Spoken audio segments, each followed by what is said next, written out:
Welcome to the Country Hipster Podcast. That music you just heard was none other than the Unholy Four with their super mega tremendously hit song Dirty Knife. Check out the Unholy Four on Bandcamp, Spotify, Apple Music, or wherever you can find the Unholy Four.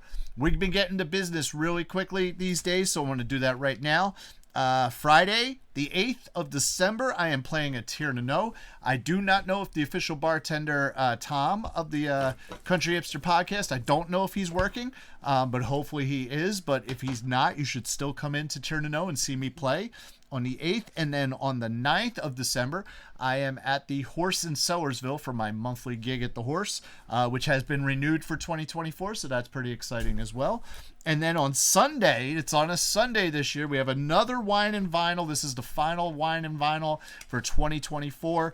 Sunday, the 17th of December. 2023, I'm sorry. Thank you. Thank you. The final Wine and Vinyl for, oh God, that's like a mouthful. Final Wine and Vinyl.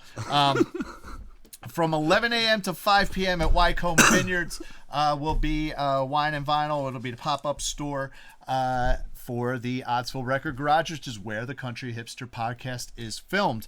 So we have no Adam today. He is the Country No Show, and I will tell you, we did mention a few weeks back that Adam has he's been promoted, so he's like a bigger boy at his big boy job, and so he got called in, has to do some work stuff today, so he is not here. So I am actually, my name is Paul, and I am going to rename myself from the Country Hipster to the Country Asshole, because our co-host today is the oldest of both seasons, drummer extraordinaire, Mega Rush fan, and the person who's the box of Michael is the namesake of, not Michael Stripe, our skunk, but this is our oldest brother, Michael. Let's give it up for Michael. I mean, it's just me who's clapping for him. Snoop, clap, motherfucker. Clap for me, too. You clap for yourself there. How you doing, buddy? I'm all right, man. All right. Welcome.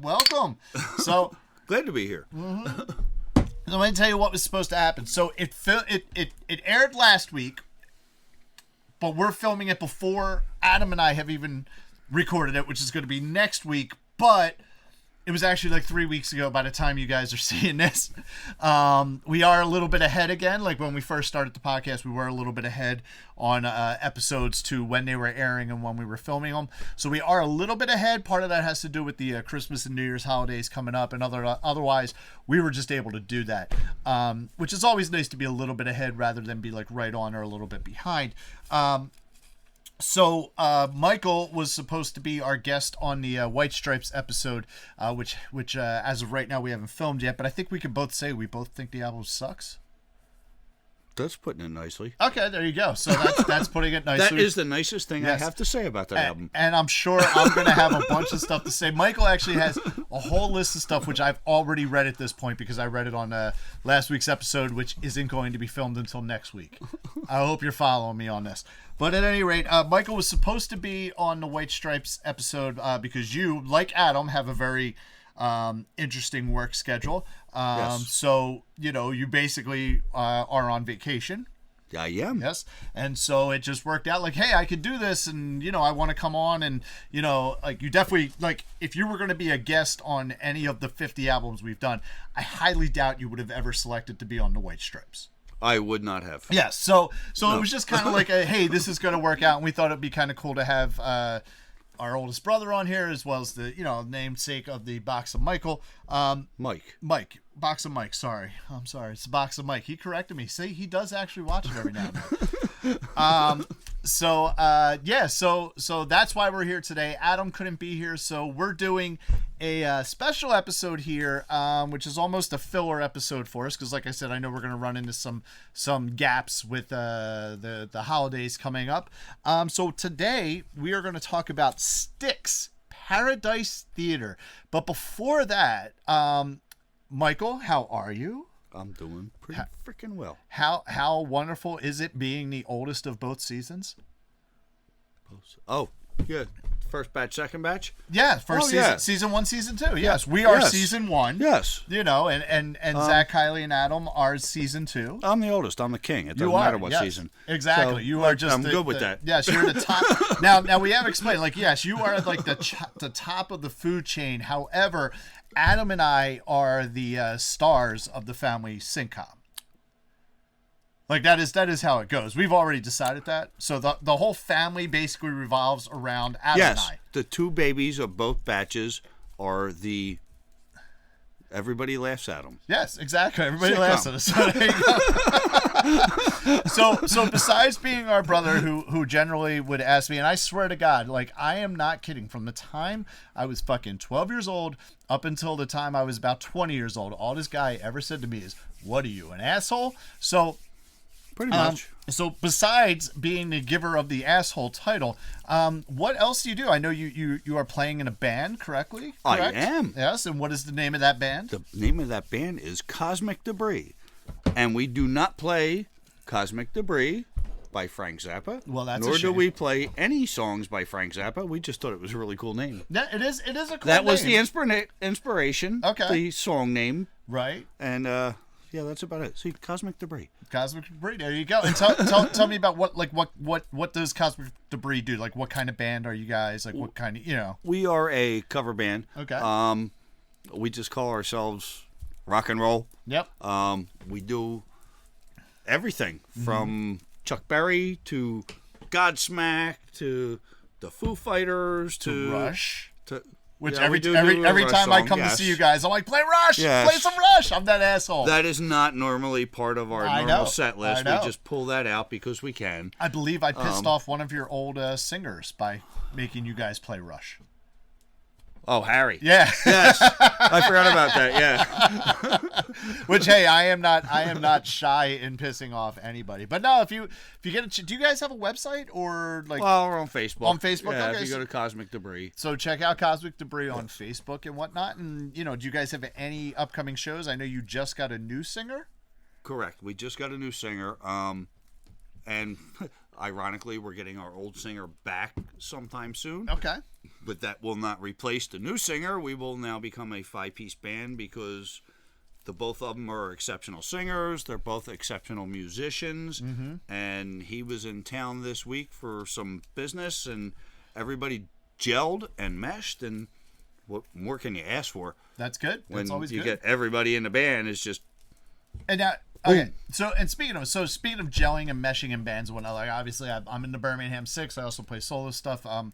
I've been playing music since I was 12 years old. But one of the reasons I started playing music was because even before that, because you are like 90 years older than me, you were already playing music. So I was. Yes, and honestly, like out of all the bands that you've had some very good bands. Most of them, actually, all of them have been cover bands. Correct? Yes. Yes. So and it really is. It's and we actually Adam and I talk about it a lot. That our first exposure to a band is usually our favorite exposure of that band. Whether it be the album or the song or whatever.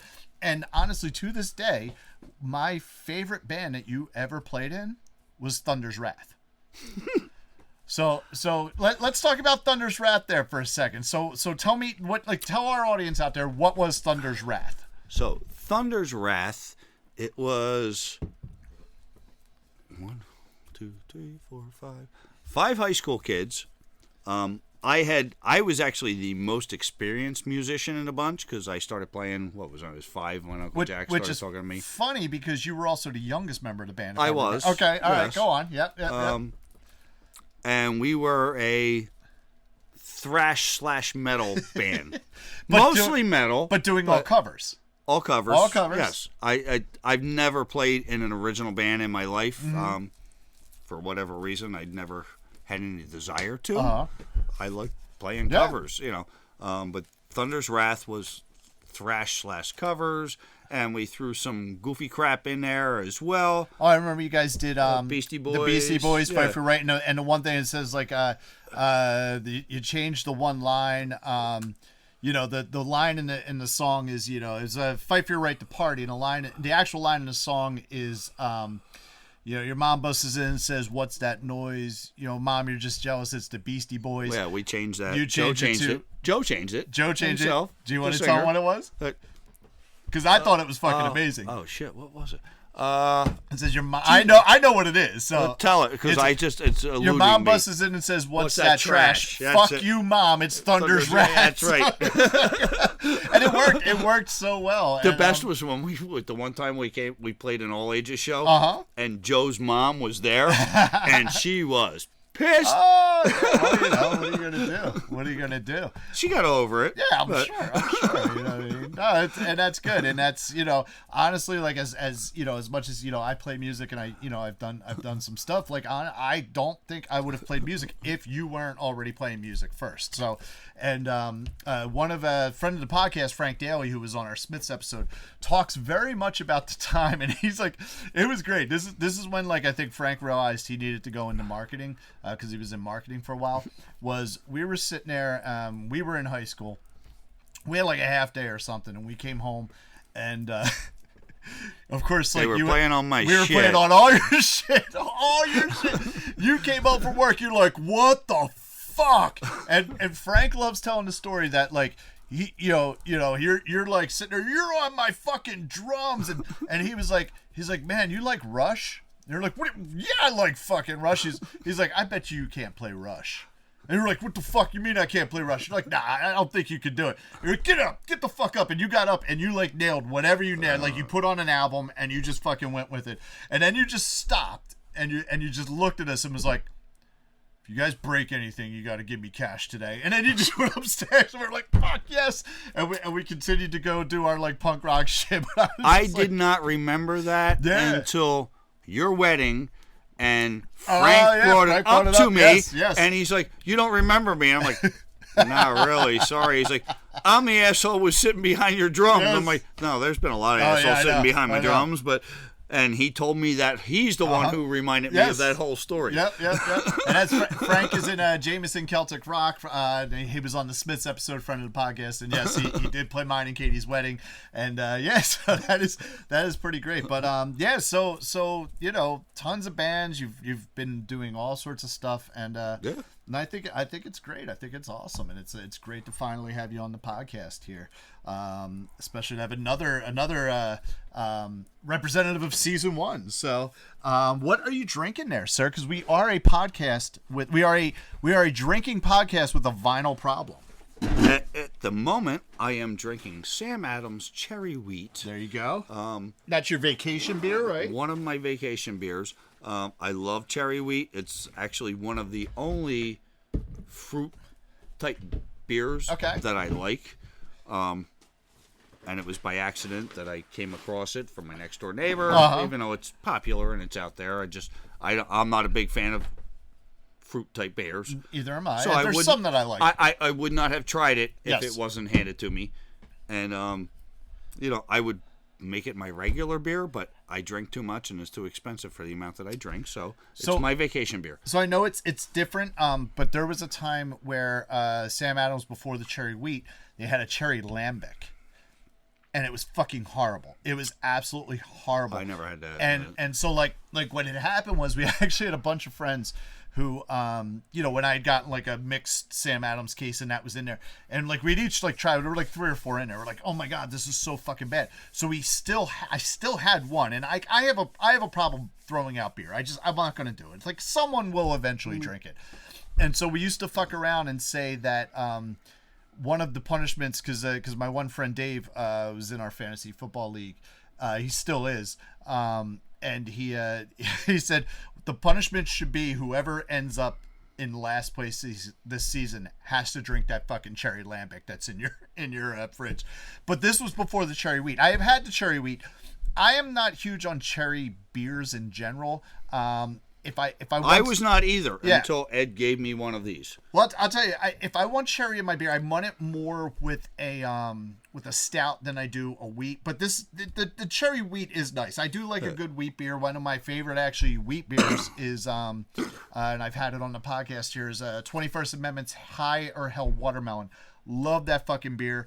It is really good. Have you ever had that? No. It's a summer beer. I will tell you what, next summer when it's out again, I'm going to get you some Higher Hell Watermelon. I think you'll like it. It's more wheat beer with like a watermelon kind of like almost like afterthought, but it's real nice. It's actually one of my favorite beers. But I am finishing up a Saranac Winter Lager. I picked up a Saranac like Christmas mix here. It's a 6% lager, and it's nice. It's a good drinkable lager. Not quite a I wouldn't call it like a Christmas ale. You can try the rest of that if you want, because there's not much left there, but it's nice. It's nice. I like the Saranac stuff. Not bad. Yeah. Not bad at all. And then I am since this is almost done, I'm going to switch over to a Yards Pale Ale, because we are Philly boys. Mm-hmm. We're in the country. We but are. At the end of the day, I'm still in Philly. That's right. That's right.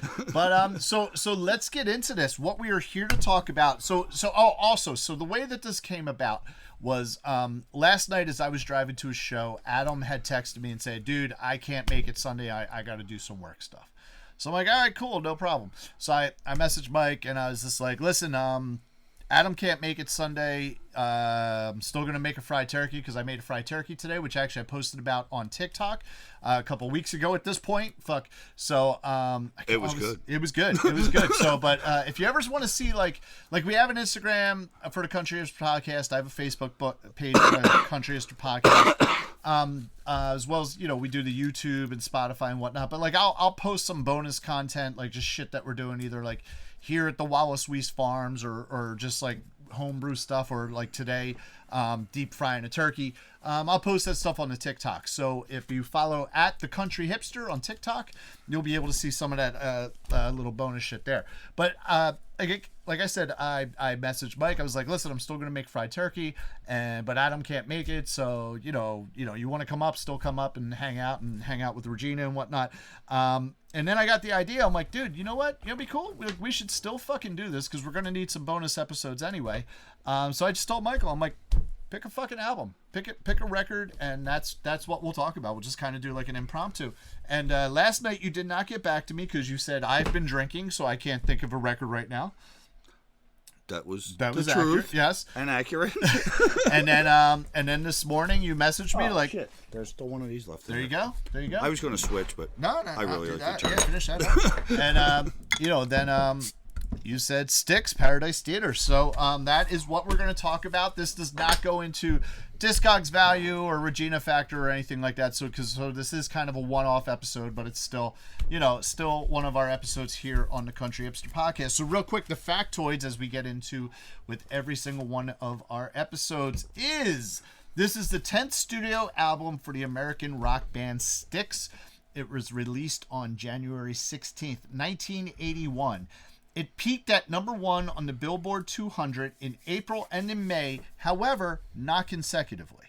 Correct. So I guess whatever it was number 1 at one point in April. It dropped off, and then I'm going to guess they released another single. They did. They released Too Much Time on My Hands. And then it jumped back up to 21, yes. up to number 1. So that's pretty cool. So and neither song went to number 1. Not right, exactly. The album did, yes, but no song on the album. Yep. Went to number 1. Well, that's the thing. It had 4 songs that were in the top 10 on the Billboard top 100 at the time, and those are "The Best of Times," "Nothing Ever Goes as Planned," "Rockin' to Paradise," and "Too Much Time on My Hands," which was written by Tommy Shaw, but of the songs that he wrote for Styx, it is the only top 10 hit that Tommy Shaw had. Yes. As a writer for Styx. For Styx, yes. For Styx, yes. This is the 4th consecutive album for Styx to be certified triple platinum by the RIAA. Think about that. Think about that for a hot second. 4 fucking albums in a row sold over 1 million copies. And not only over 1 million copies, 3 million copies. Triple fucking platinum. 4 albums in a row. This is a concept album, and it is a fictional account of Chicago's Paradise Theater, which opened in 1928 and closed in 1956, and then was subsequently demolished. So I guess the Paradise Theater, Chicago's Paradise Theater, was a real place. It was, but it had been gone from the 1950s, and so this album is like kind of a reimagining of what it must have been like to perform there and be part of. Well, Dennis DeYoung was, the mastermind behind the concept. And I only know this because I've followed Styx for a long time. This concept came because he went to the Paradise Theater, living in Chicago with his parents as a young child. That's pretty cool. And had firsthand was actually there. Okay. That's pretty awesome. That's pretty awesome. Which they actually give some credits. So the initial vinyl pressing for this. So number one, for the initial, if you have original pressing of this, if you look on side 2, there is a laser etching of the name Styx on side 2, and like it's not. I've had a few copies of that. I do not, unfortunately, have a copy of Paradise Theater in house right now, but I have had a bunch of copies come in and out. One of the reasons I don't have it in house right now is because usually when I get it, it sells pretty quickly. But when you have the original pressing and you flip it over and you kind of and you don't see it right away, it usually you catch it out of the corner of your eye off the light. You're like, wait, what the fuck? And it's like, oh shit. So it's like a laser etching on side 2 in the groove. So it's like not even like I know there's a lot of like albums that become double albums and they don't have enough material for side 4, so they'll do some sort of engraving or etching on side 4. This isn't the case with this. No. This is literally it's the grooves and all of side 2 of the original pressing of Paradise Theater, and it has this laser etching, and it's really fucking cool. Initially, the gatefold jackets as well had theater spelled 2 different ways on the front and the back. The back was spelled THEATRE instead of ER. RE being more of the I guess theatrical British thing, and then ER being more of the American spelling, which was also cool too, because you can also see I don't fucking have one, so it sucks, but I don't recall if it was the back jacket, the front jacket, back jacket, or the inside, the inner of the gatefold, but the front cover has a grand, majestic gala opening of Paradise Theater, and the back has a dilapidated with the closing. Closing, signs falling down, the building's gone to shit. You know what I mean? So that's kind of cool. So that is some of the factoids of this album. So Michael, how do you feel about Styx Paradise Theater? That is, like I said, Paul asked me to pick an album, and I honestly picked this because I know most of the tracks on it by heart.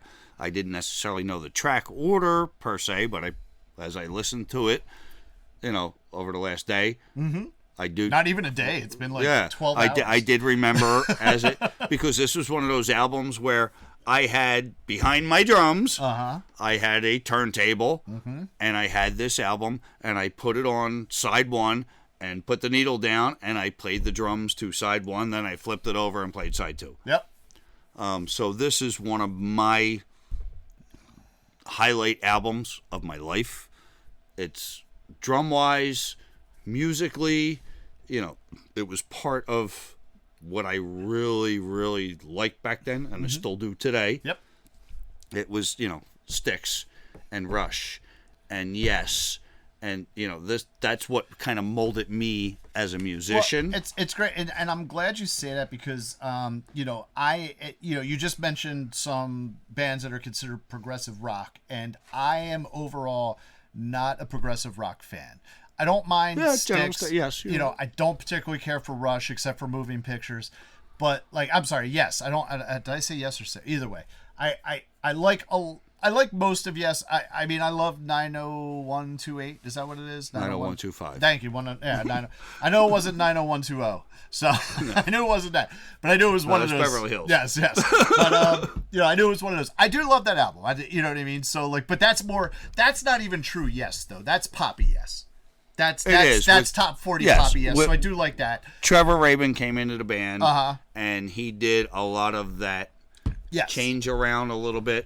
Chris Squire went along with it. Yep. And that actually all stemmed from Chris Squire collaborating with Trevor Horn. Okay. to make MTV a thing. There you go. But Video killed the radio star. Video did kill the radio star. Yes, that was Trevor Horn and Chris Squire. And Jeffrey Downs, who was in Yes too. And we're ugly, and we're doing video while doing radio. So I don't know. Maybe it's coming full circle. I don't know. But no. So like, yes, I'm okay with Rush. Like I said, I don't mind Rush, except for like, I do love moving pictures. As a whole, I love moving pictures. Other Rush stuff, I'm hit and miss. A lot of progressive rock I don't particularly care for. I don't particularly care for like King Crimson. Even if you wanted to get into other... Wait a minute. Didn't he say earlier he was a musician and went into it because of me? This is I know, my still, pride and joy. Like, but like... ELP and King Crimson and and these guys were the shit, man. ELP's another one. Like there are songs I like by ELP, but not overall. ELO, on the other hand, I like, and they're very progressive. Yes. You know what I mean? ELO I like. ELP, ELO, I always got a little confused with. But ELP, I like the song like Lucky Man, and then they had the fucking Carnival 9. And, yes, Father Christmas, which is a great song. But at any rate, Styx, despite being a progressive rock band, I overall love Styx. But like, they're a progressive rock band in a different sense, and we'll get into that. I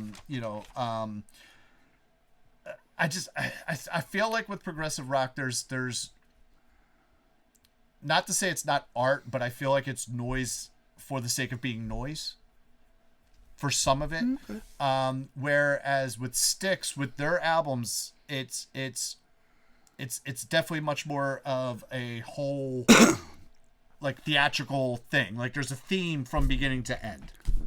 To an extent, yes. Dennis DeYoung brought a lot of that in, particularly with this album, and then Kilroy was an absolute production. Domo arigato, Mr. Roboto. That's how I learned Japanese. But I don't know any other Japanese, just so you know.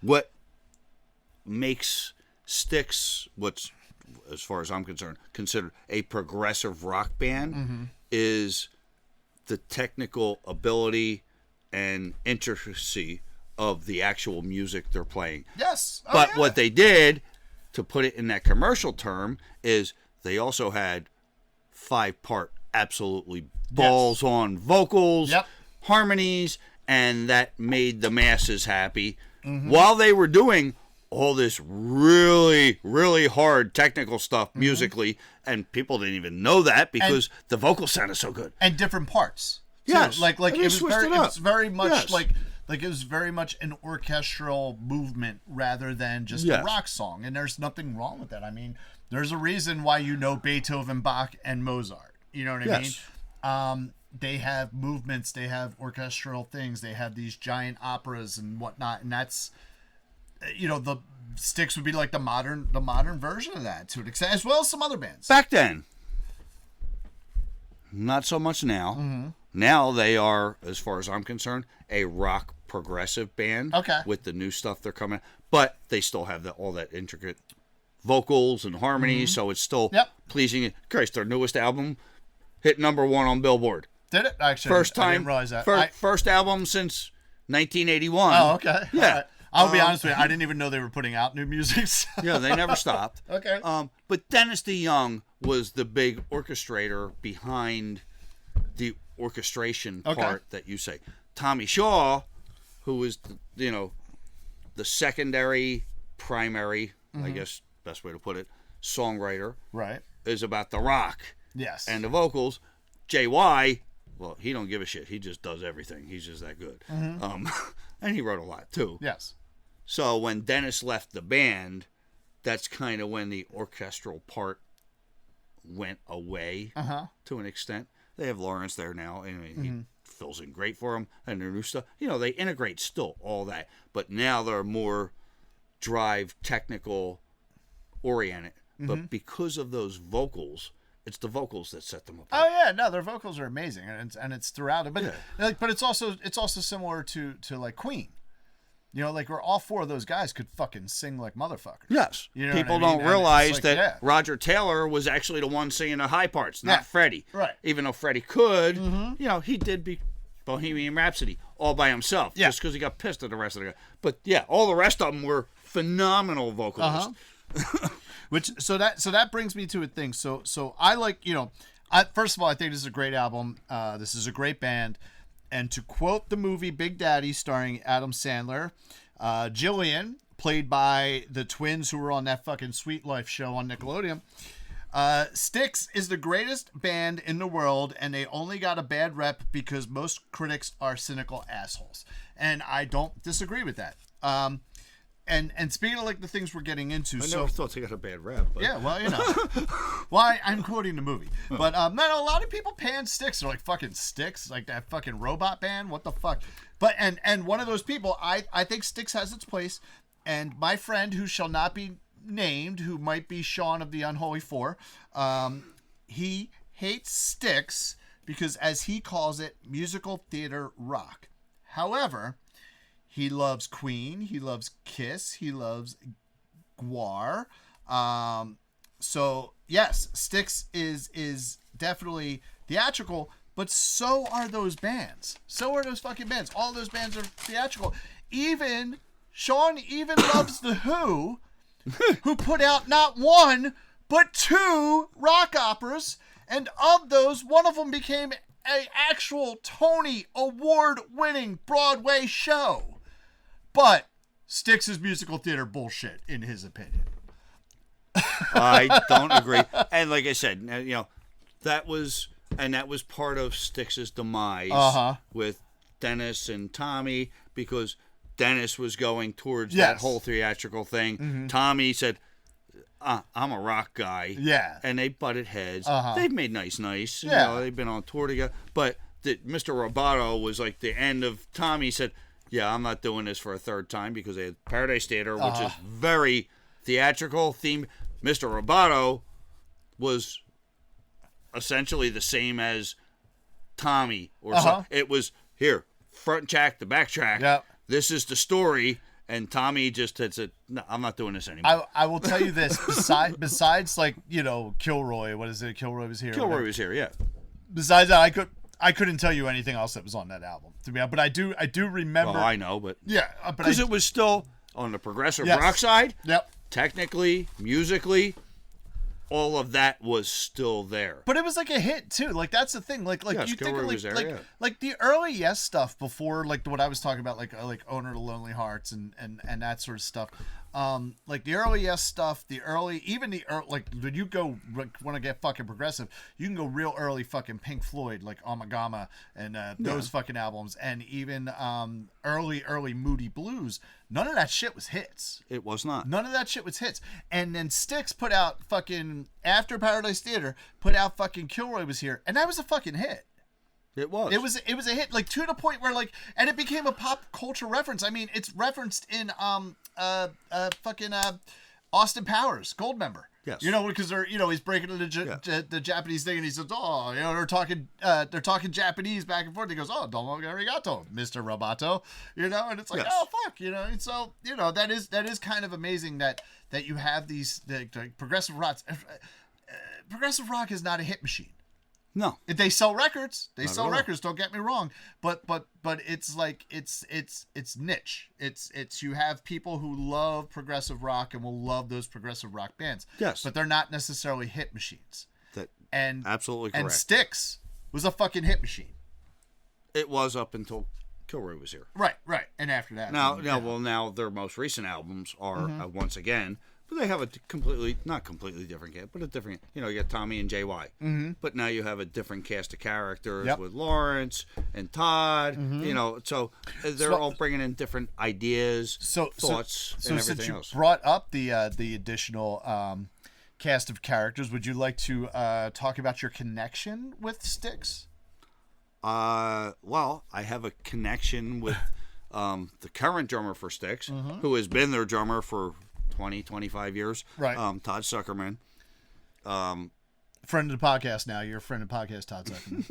So, throw like a tweet out or something, or if an X, I don't even know. I had first, kind of, I was following him on Drumeo, because even though I played the drums for 40 some years, I actually have a subscription for Drumeo.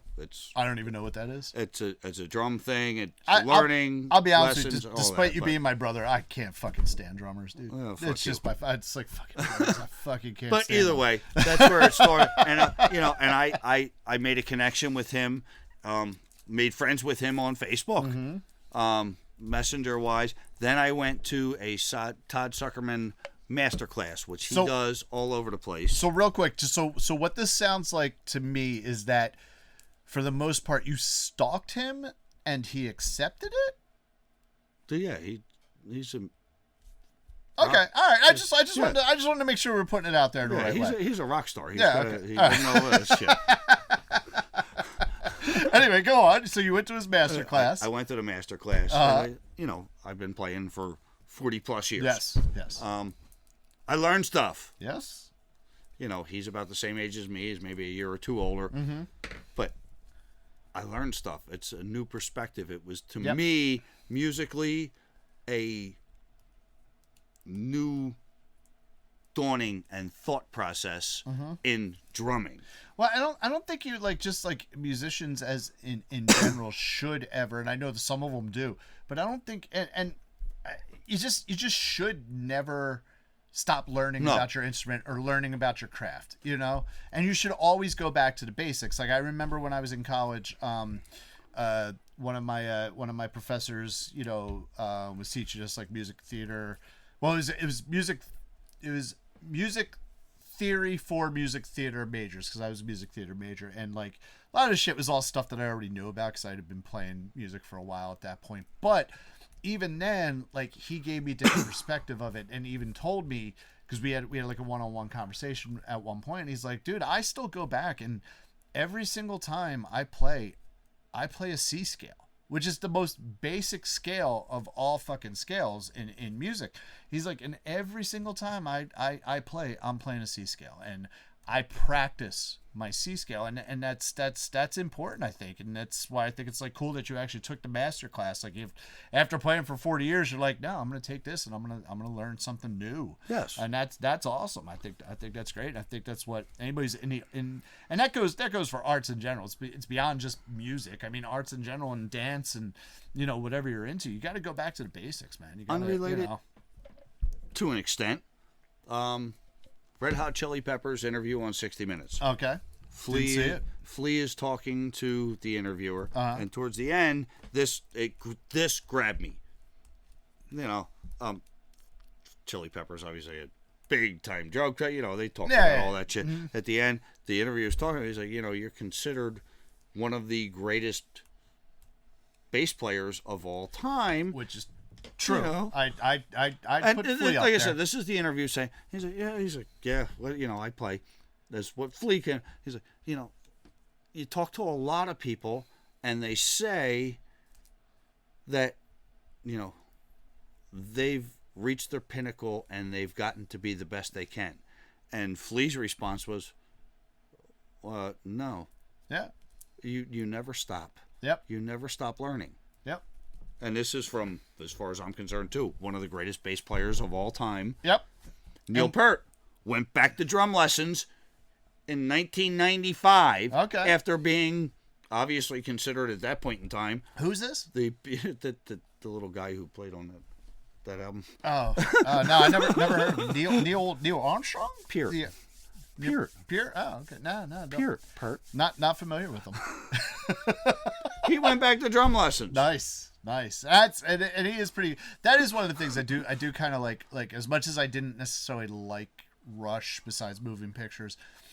And it's a shame that Neil had died, because I was actually starting to think to myself, you know what? I think I want to see Rush for the experience of seeing Rush. And then he had to go and fucking get cancer and die, but whatever. Thanks, Neil. Thanks for giving me the opportunity to experience Rush. But no, but I mean that is a band and you've seen Rush how many times? Yeah, a bunch, right? Yeah. Oh, in the 20s, 30s. Okay. Probably. Okay, yeah, which is pretty amazing. And that was ironically that was one of the things, that last tour that they did. They didn't announce it as their last. I had a feeling it was their last tour. Right. I did not see it. Okay. I wanted to take Rach, Oh, okay. my daughter. Uh-huh. I just didn't have the scratch. Yeah, no, I hear you. Because I thought it was ridiculous. I mean, cheap seats were $300 fucking. Well, see, and that's the thing. We've talked about this on the podcast. Like, if I'm gonna especially for someone either that I've seen a bunch of times or it has to be worth the juice has to be worth the squeeze. Like, there's got to be something that makes me really want to the only band right now that I would pay ridiculous money to see live, if the original, maybe not the original, but at least if the three of the four members of REM decided to tour again, I would fucking pay stupid money to see them. But I don't know if there's anybody else that I would. Even then, I didn't want to go see them because of me, because I've seen them so many times. Yes. I wanted to take your daughter, Rachel, to see Rush. Yep. Because I thought it was going to be the end. Uh-huh. It turned out it was. Yes. But I didn't. Nobody knew that. Yep. And that was ridiculous. Mm-hmm. The money. I will not go to these ridiculous. Mm-hmm. It gets stupid. I can't think of anybody at all. Like you said, REM. I can't think of anybody. Yeah. No, and that's fair. That is really fair. So speaking of live concerts, and also ridiculous money because so I want you to tell this fucking story about how this happened. So I have had the opportunity of seeing The Who, but it was the tour on which John Entwistle had died the day before the tour started. So basically I saw Townsend and Daltrey and a bunch of other guys in The Who. So you've seen The Who many times. Many times, but more specifically, there is a picture you have of your house of you and someone very special in The Who. How do you not know this? Because if you don't know it, I'm going to take the fucking picture next time. I'm taking it from your house from the time you met Peter fucking Townsend. Well, I met Peter and Roger. Well, there's no picture of Roger, but there's but Pete, it was in the press box at the vet. Go ahead, tell the story. Jake. There you go. Yes, yes. Oh, Uncle Jake. Yes, yeah. Uncle Jake. So, tell that story, because The Who is one of those bands. The last time they were around, their 25th anniversary farewell tour. Yes, in 1989. Yes. So the last time they came around, I was like, I think I want to see The Who. I think I want to see them again. So I did see them that one time, and it was really cool. Honestly, and even though I am not a Led Zeppelin fan, Robert Plant actually opened up for them doing solo stuff, which I did think was pretty cool. It was as much as and I will say this about Led Zeppelin, because I've also said it about the Beatles. As much as I don't like Led Zeppelin, I appreciate each one of those guys individually as musicians. I think they're fucking thieving bastards, but I do appreciate their musicianship individually. So it was kind of cool to see Robert Plant perform. And I think he did a Led Zeppelin song or two. I don't know. I was probably pissing when he was doing that. But he did play fucking Long Cool Woman. Yeah. So that was pretty cool. Or Long Tall Woman, whatever it was. So it was his solo stuff. It was mostly solo stuff. He didn't play any Honey Drippers though. I was a little disappointed at that. But at any rate, so I did think do I want to fucking pay to see The Who? And I was just nah, I'm not paying that money. So tell that story. How did that, I know Uncle Jake brought you to the concert, but tell the story. Tell about how you met the fucking The Who. So this was 1989, and this was my uncle's graduation present to me. Okay.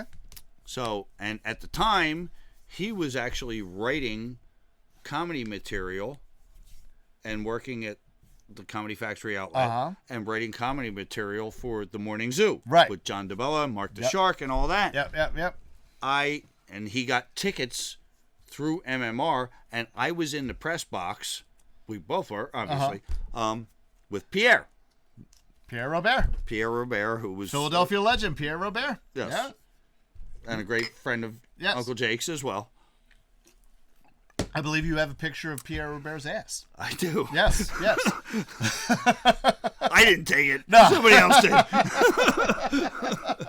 I really don't care that much. No, I didn't.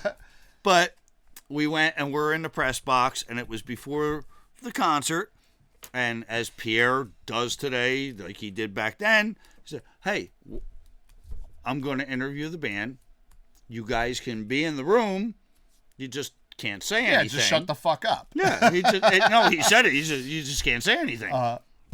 And John was still alive.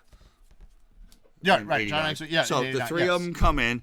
John came in and walked around and said hi, and right out the room. Yeah, that seems to be his MO, John Entwistle. He's just kind of like, I don't want to deal with this shit. I want to go fucking do some cocaine and bang some fucking 20-year-old call girl and have a heart attack and die in Las Vegas. But anyway, go on. Roger and Pete came in. Yeah. And they were actually going to do this was pre-show. This was before the concert started. Like you said, we're at the Vet too. Yeah. You know, so it's like Stadium, a big, Philadelphia huge Veterans open Stadium. room outside. Rest in peace, Veterans Stadium. Let's go to Veterans Stadium. Yeah, there you go. And they came in and they walked around the room. They shook everybody's hand, and you know, I said hi. That was about, you know, there was no conversation, Right. anything else. I'm kind of disappointed because Simon Phillips was the drummer for that tour because he was Pete Townsend's drummer, and I'm like, hey, you brought the guitar player, the singer, and the drummer, or the bass player, but not the drummer. Where's the drummer? this guy's like, you know, Simon Phillips today still is. Woo! Okay, so there. I'm gonna be honest with you. I'm not a drummer. I don't fucking care about drummers. Who's Simon Phillips? He's one of the greatest drummers ever. Oh, okay. There you go. There you go. All right. Besides Pete Townsend, who has he played with or for? Or He's played 20 million. okay. Yes. All right. Yes. All right. There you go. There you go. He did Pete Townsend, the Who, but he's played for mass amounts of Okay. All right. different. He's typical studio studio guy. guy, Okay. but All right.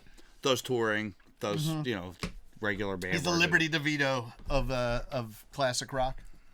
No, Or is Liberty DeVito the Liberty DeVito? of Liberty classic rock? DeVito is Billy Joel's drummer. No, I know that. Yeah. Simon Phillips is anybody who wants the greatest drummer or a really good drummer hires him. Okay. That's okay. the difference. So funny story about how you say like Liberty DeVito is Billy Joel's drummer. I remember hearing a story about Saw him at the Vet too. there you go. About I'm gonna get his name right. Charlie Watts, was he the drummer of the Stones? Yes. Okay, thank you. I wanted to make sure I was doing the right dead guy. One time they were on tour. Liberty's not dead. What's that? Liberty's not dead. No. I'm just saying. No, I'm talking about from the Stones. Oh, okay. I was like, is it fucking Charlie Watts? Is that? Yeah. Yes, It's like, I just wanted to that's- make sure I was talking about the right dead drummer. Yes. So the story as it goes is that they were on tour and Mick Jagger and Keith Richards were out drinking and they came back to the hotel and Mick Jagger picks up the phone, get my fucking drummer down here, get him, I want my fucking drummer right now. And he calls him up, it's like 2 o'clock in the morning, 3 o'clock. He's like, where's my fucking drummer? So the story is that Charlie Watts dressed up, full fucking shirt and tie, fucking full suit, walks down to the bar, walks up to Mick Jagger, punches him in the fucking face, drops him and goes, I'm not your drummer, you're my fucking singer. Yep. Yes. I've heard that story before, and I believe it to be true. I do too. Anyway, so you met Pete Townsend? I met all three of met them, all but three of them, okay. I actually, Pete was the most openly cordial. Okay. Towards the peons. Yes, in the room. who are not being interviewed. Roger was he came in. Hi, how you doing? Sat right down next to Pierre Ready to for do his interview, yes. You know. Cool. And John came in, went out. That was yeah. Not a word spoken. Yeah. He's like, I made my appearance. Same with when I met Ozzy. Oh, you met Ozzy? I didn't know you met Ozzy. I did. That's kind of cool. I That's did. Cool. That was at the Tower Theater of all places. Oh, Jesus Christ. Tower Theater's amazing. Tower Theater's a great place to see But that a was show. one of them. It was his No More Tears Okay. tour, Uh-huh. and it was the pre-tour, which Okay. is why it was at the Tower. Oh, okay. So it was just kind of like, hey, we're going to warm up and see where we're going with It was this. the night that MTV broadcast. Well, our seats were in the first row of the balcony at the Tower, me and Bill. Oh, okay. Bill Vogt. Bill Vogt. There you go. And we show up, and Elephantitis Bill. there's TV cameras and all. I'm like, these are our seats. It was MTV. Kurt Loder was there. Oh, shit. He was the one who did it, the broadcast. Kurt Loder is dead, right? Kurt Loder. I have no idea. I think Kurt Loder is dead. We will verify that at another point. But Kurt Loder. Either way, we got there and they said, look, This was a last-minute thing. We're going to do a live broadcast on MTV of the concert. Your seats, you can sit right back here. Yep. We're going to pay for if you want food, drinks, nice. anything else, and Nice. you if you want, you can come backstage and meet Ozzy. Oh shit! Yeah. So, we had they gave us the whole MTV nice. thing, and it was like 50 people in a room. And Ozzy came in after the show, no shirt on, purple robe, and he walked around, and he just walked around and said, "How you doing? How you doing? How you doing? Hey," that was That's pretty cool. extent of how I met Ozzy. I got a "How you doing?" and shook his hand. Hey, you know what? It's closer to Ozzy than I've been. And he went out a door on the other side of the same room. Nice. No, that's pretty cool. That is cool. So, but but overall, wait, have you seen Styx? I've seen Styx mass amounts of times. Okay. I know when they played Parks Casino, Katie and I thought about getting tickets, and this was like it was during the pandemic, and then it got pushed back. And didn't you have tickets, but then you gave up your tickets, but then you got your tickets back? No? Okay. So what happened? Maybe I'm misremembering this. That was a birthday, Christmas present or something from Donna. And she really didn't have any interest in going to see Styx. She's like, if you want to take Ralph or something. So I went with Ralph, who is my guitar player in Cosmic Debris. Yes, Cosmic Debris. Not that your brother would have wanted to go, but whatever. Fuck you. So the show was basically scheduled for what turned out to be the night the world stopped. Yes. I took off work. We had band practice that Thursday night. The show was on Friday. We said, screw it. I sleep at Ralph's anyway after band practice. And by the time band practice was done on Thursday night, the world stopped and the show was not canceled. Postponed. Nobody knew what it was. But that was a bittersweet night. Okay. So a year and a half later, they did not cancel the show. They rescheduled it. Which a lot of bands did do. And I did not give up my tickets because why would I do that? Yep. I love Styx. Me and Ralph went. It was a band date. Went to Chicken Pete, did some crabs, all that. Yeah, went to Saw Styx. It was, phenomenal. But what we got out of Styx, which we would not have if it was that night, during the pandemic, they all have home studios. Right. They recorded Crash the Crown. Okay. Not one time during the recording of that were all the all members of Styx in the same room. Yeah, that happens sometimes, yeah. And, it was their first #1 Billboard hit since Paradise Theater. Okay. So we got to hear Crash the Crown songs. Nice. Which we would not have gotten to see that. Okay. Like I said, it was bittersweet. We walk out, we're gambling, we're at Parks. Yeah. Well, excuse me. 360 Lounge is there. We look over. It turns out friends of ours, band, is playing in 360 Lounge. Oh, nice. So we go in.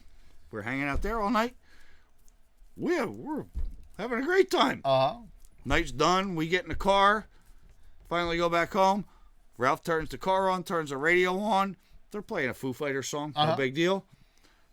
And then whoever it was broadcasting on memoirs, Tyler Hawkins is dead. Oh, shit. Yeah. Oh, great. And we're like, wait a minute. We just had one of the greatest nights of our lives. And that's a bummer. And to hear that. Way to bring the... Oh, wait, Taylor Hawkins? Yeah. Way to bring the fucking night. It was. It was just... The two of us just sat there for like 15 minutes. Like, really? That's crazy. That's crazy. So... Oh man, so that was the last time we saw Styx. Like I said, Katie and I thought about going to that show.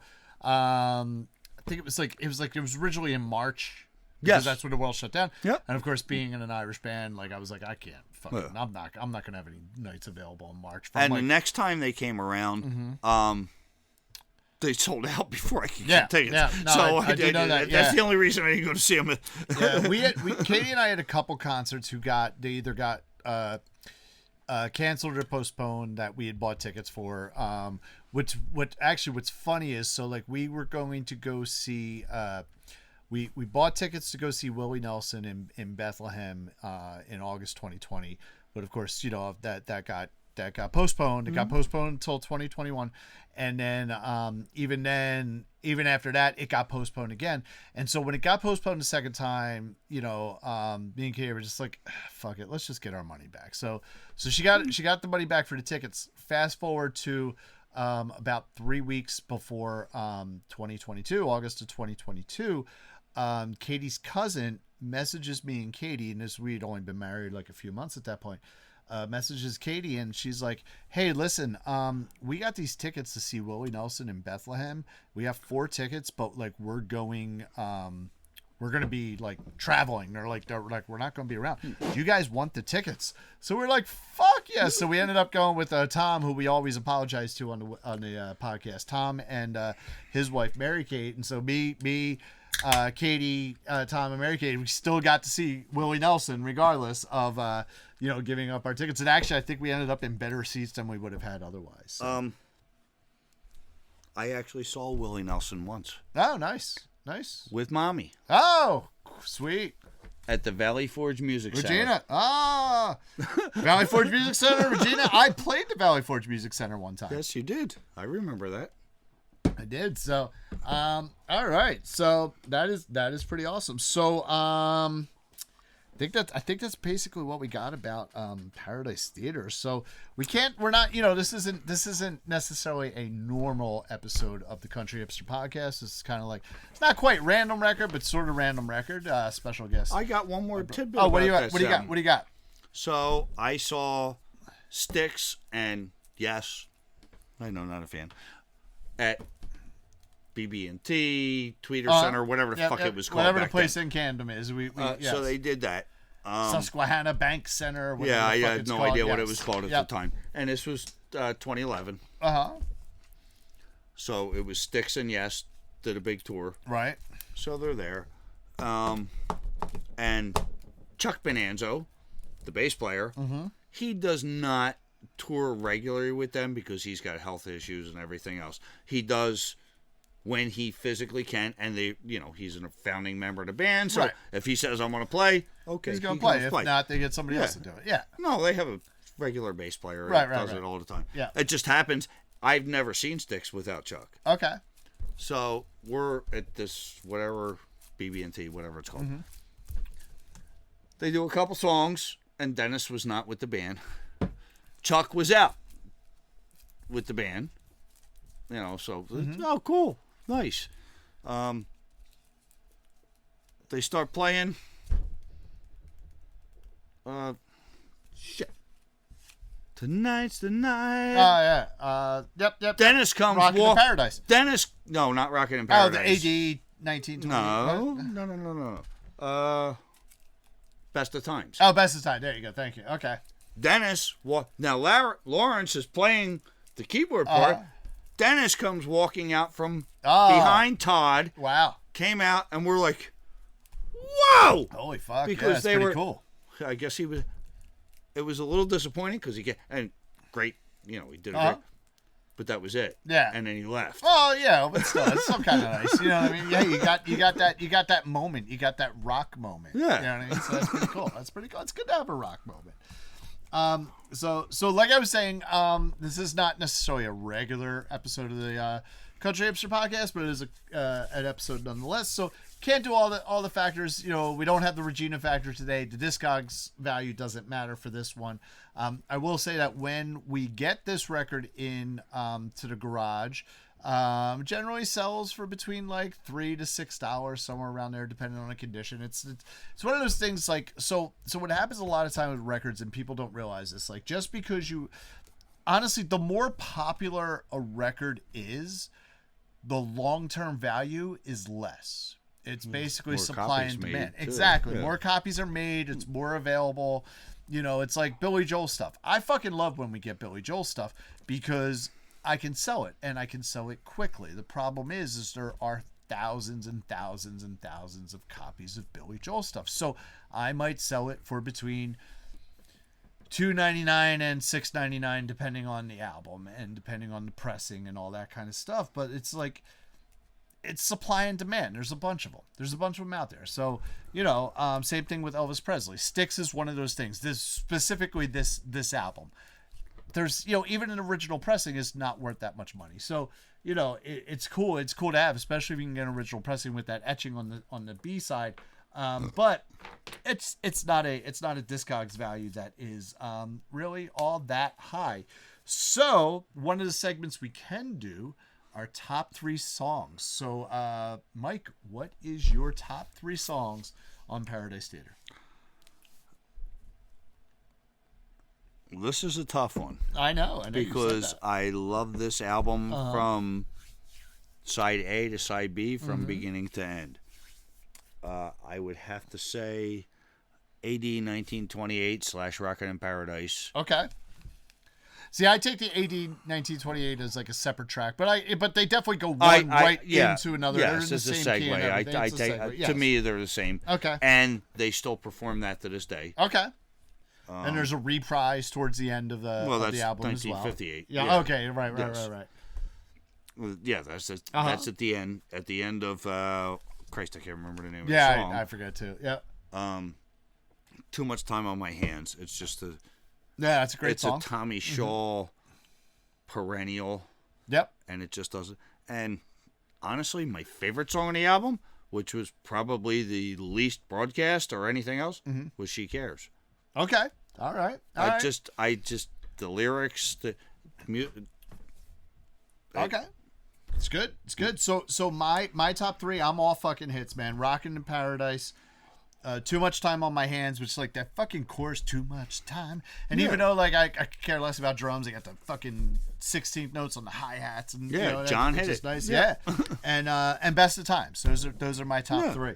So my least favorite is Half Penny, Two Penny. I could do without it, which I think is like a weird thing that came out more. It was extended or something when the CD was released or something. I don't know. No. Okay, it was originally 7 minutes long. Okay, all right, yeah, and it went into AD 1958. Right, yeah. That was a James Young song. Okay, so yeah, Half Penny, Two Penny. That's my least favorite on the album. Do you have a least favorite on this album? And it's okay if you don't. Ironically, and it was one of their bigger hits to an extent. My least favorite would be Snowblind. Okay, yeah, okay. No, I can see that. Not that I don't like it. Yes. No. And that's Half Penny, Two Penny, I think that's that was part of what I was thinking for the top 3, but I dropped it down a little bit. Yeah, no, so just something about Half Penny, Two Penny, it just, I don't know, it just doesn't sit right. Snowblind is definitely, it's one of those songs where like you get to that fucking chorus of Snowblind, and I just love Snowblind. It's like it's just cool. So it's definitely not like my top 3, but it's definitely not my bottom. I mean, it's just I like Snowblind. I like every single track on that album, so it was tough to come up to even say a least favorite was difficult. We've often said on the Adam and I, we've often said on the podcast that like our least favorite song on an album isn't necessarily a bad song, because the least favorite song on some of the albums we're talking about are better than the best song on other albums. You know what I mean? So so that's you got to take it on an album by album exactly, basis. That's exactly. Sometimes you have like if I would have pulled the cliche and said, "Do moving pictures tonight?" Oh God, yeah.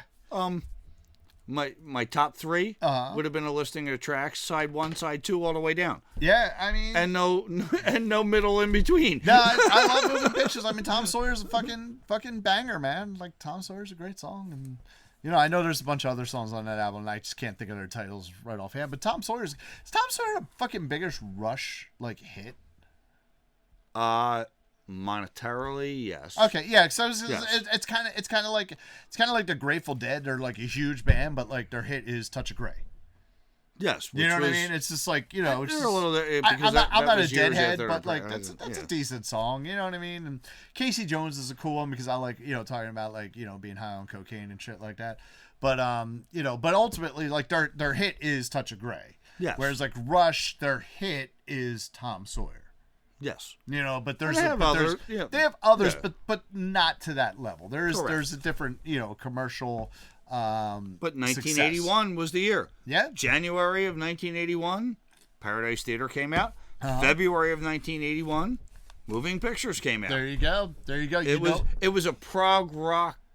Oh, God. Extravaganza. That's horrible. You know what? You know what that means? It means you're really fucking old. It does. It does. It does. All right. So on that note, like I said, we can't do really the other segments because the Regina factor is we don't know what the Regina factor is because literally probably about 12 hours. Actually, I'll tell you. I don't even know what Regina factor is. Yeah. Well, you don't know what the. Have you not watched our episodes? I have. I just not enough. Oh, I haven't wow. watched any of them all the way through. So the Regina, fuck, man. Okay, so literally less than 12 hours ago, we decided we were going to do Paradise Theater. It was like at 9:15 this morning. Mm-hmm. Or no, it's 9:50. It was like 9:56 where you said Styx Paradise Theater. The Regina, you don't know what the Regina factor is. Wow, I do not. You have the most precious, and so as this time we're filming it, it's not that point, but as the time you're seeing it, the most precious 1-year-old baby girl upstairs, and you don't know what the Regina factor is. I do not. The Regina factor is that when we have these albums, I play them for Regina, and we decide whether or not she likes them. There are 3 categories. And you did not play Styx for her today? Well, no, I didn't have fucking time to. I was fucking frying a turkey. Well, let's go do it now. No, she's hopefully in bed, and hopefully the turkey that she ate is making her very sleepy, and she sleeps through the night. So there are 3 factors on the Regina factor. It is like, dislike, or indifferent. So as much as we try to figure out, what the mind of a, now 1-year-old little girl is going to be, is basically how we determine it. And what we go by for likes would be she's singing along with it. She's kind of into it, and she has her looks. I generally do this while we're food shopping because Fridays is food shopping day, and so we'll be driving to and from between Ottsville and Quakertown to do a lot of our food shopping. And I'll play the albums, and she'll just try and chill. Sometimes she's just, you can just see the look on her face. She's listening to it. She's taking it in. Sometimes, when we know she likes it, she's singing along. She's matching pitches. She's into it. A dislike would be where she's basically screaming, turn this the fuck off, right fucking now. And then usually, what? Oh yeah, no, she likes that. Unfortunately, yeah, she liked the fucking White Stripes. It is amazing some of the stuff that she likes. Then she can't be a Weast. Well, apparently she is. I mean, according to the doctor, she is. That's all me there. Yeah, no. So she would be screaming, and then I put on Hairspray, and then she's fine. Indifferent would be just she has no reaction to it. So. So that is the Regina factor. So we do not have a Regina factor on this, and like I said, the Discogs value doesn't really matter. But if we do get another used copy in at the Ottsville Record Garage, you can probably pick it up from somewhere between $3.99 and $6.99, depending on the year and pressing and the condition. So that stuff is all there. So do you have anything else, sir? I do not. Well, it has been a pleasure having my oldest brother and the oldest of both seasons on the Country Hipster podcast. It is unfortunate Adam could not be here for this one because I think he would have had a lot of fun, but also the episode may have gone on a lot longer. But this is great. It's always great hanging out with my big brother. It's always great talking about music. And if we have nothing else, I will say it is time to... Mama!